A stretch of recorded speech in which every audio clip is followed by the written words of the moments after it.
ಅದರಿಂದ ನಿಮ್ಮ ಮನಸ್ಸಿಗೆ ತುಂಬ ಬೇಜಾರಾಗಿದೆ ಅಂತ ನನಗೆ ಗೊತ್ತು.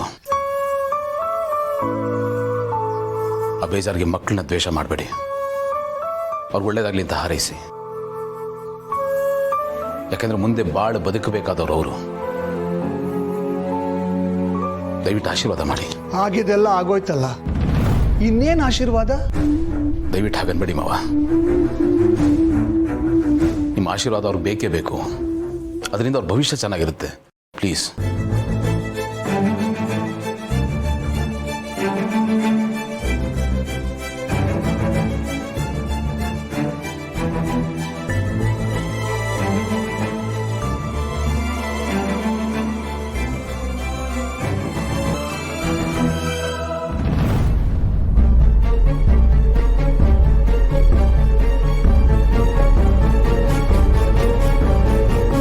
ಮನಸ್ಸಿನಲ್ಲಿ ಬೇಸರ ಇಟ್ಕೊಂಡು ಆಶೀರ್ವಾದ ಮಾಡೋದು ಒಂದೇ, ಶಾಪ ಹಾಕೋದು ಒಂದೇ. ಮದುವೆ ಆಗೋಯ್ತಲ್ಲ,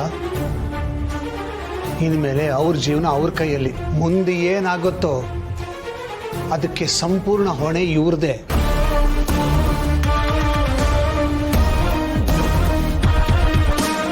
ಒಂದು ಮಾತು ನೆನಪಿರ್ಲಿ, ಯಾವುದೇ ಕಾರಣಕ್ಕೂ ನನಗಿದು ಒಪ್ಪಿಗೆ ಇಲ್ಲ.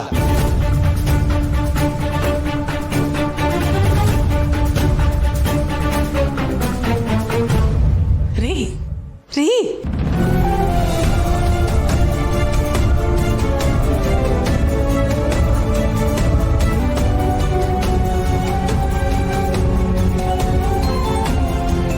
ಅತ್ತೆ, ನೀವಾದರೂ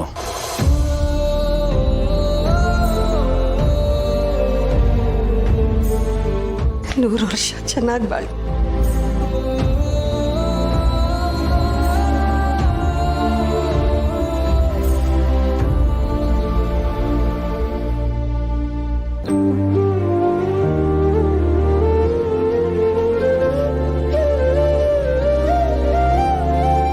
ಏನು ಹೇಳ್ತಿದ್ಯಾ?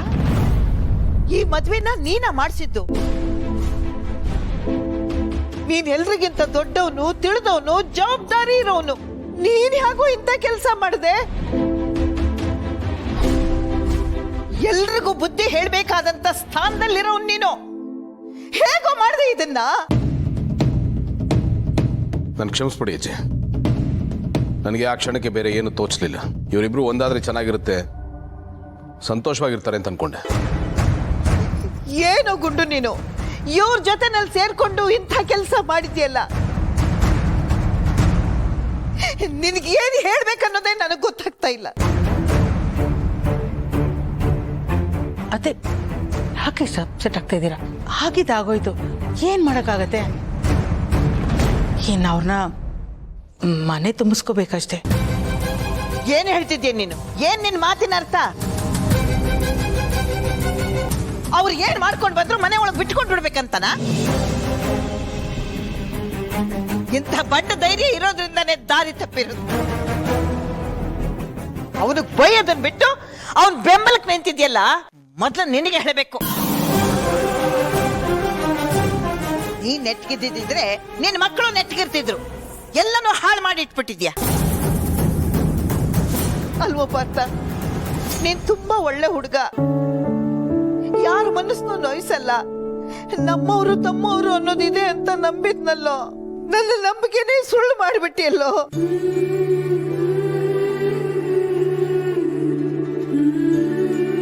ಅಲ್ಲಮ್ಮ, ಇವನಿಗಂತೂ ಬುದ್ಧಿ ಇಲ್ಲ, ನಿನಗಾದ್ರೂ ಬುದ್ಧಿ ಬೇಡ?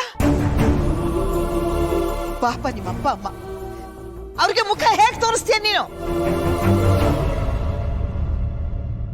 ಹುಟ್ಟದಾಗಿಂದ ನಿನ್ನ ಜೋಪಾನ ಮಾಡಿದ ಹೆತ್ತವ್ರಿಗಿಂತ ನಿನ್ನೆ ಮೊನ್ನೆ ಬಂದ ಇವನೇ ನಿನಗೆ ಹೆಚ್ಚಾಗ್ಬಿಟ್ನಾ?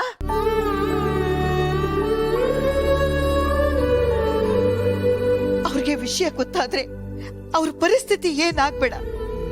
ಇದನ್ನೇನಾದ್ರೂ ನೀನು ಯೋಚನೆ ಮಾಡಿದ್ಯಾ? ಅದು ಅಜ್ಜಿ, ಈಗಾಗಲೇ ಅವ್ರಿಗೂ ವಿಷಯ ತಿಳಿಸಿದ್ದೀವಿ, ಅವ್ರಿಗೂ ಗೊತ್ತಾಗಿದೆ.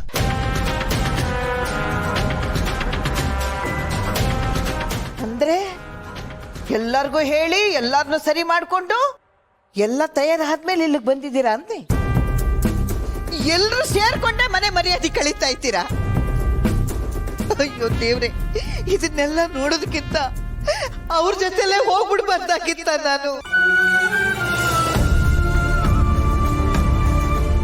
ಭಯಂಕರವಾಗಿರುತ್ತದು, ತಡ್ಕೊಳಕ್ಕಾಗೋದಿಲ್ಲ.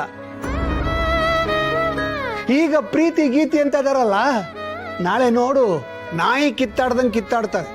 ಅದನ್ನ ಸರಿ ಮಾಡೋದಕ್ಕೆ ಹೆತ್ತವರಾದ ನಾವು ಹೋಗಬೇಕಾಗತ್ತೆ.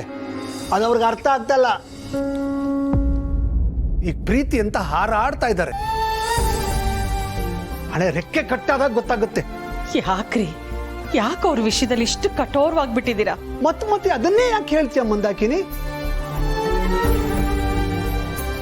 ನನಗೆ ಅವ್ರ ಬಗ್ಗೆ ಯಾವ ಬೇಜಾರು ಇಲ್ಲ, ಯಾವ ನೋವು ಇಲ್ಲ, ಎಂಥದ್ದು ಇಲ್ಲ.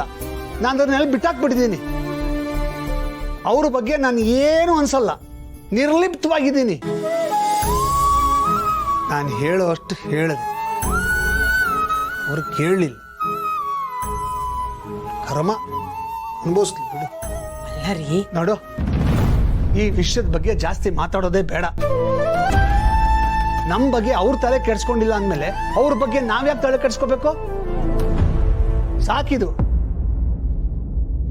ಹೋಗಿ ಅಡಿಗೆ ಮಾಡು.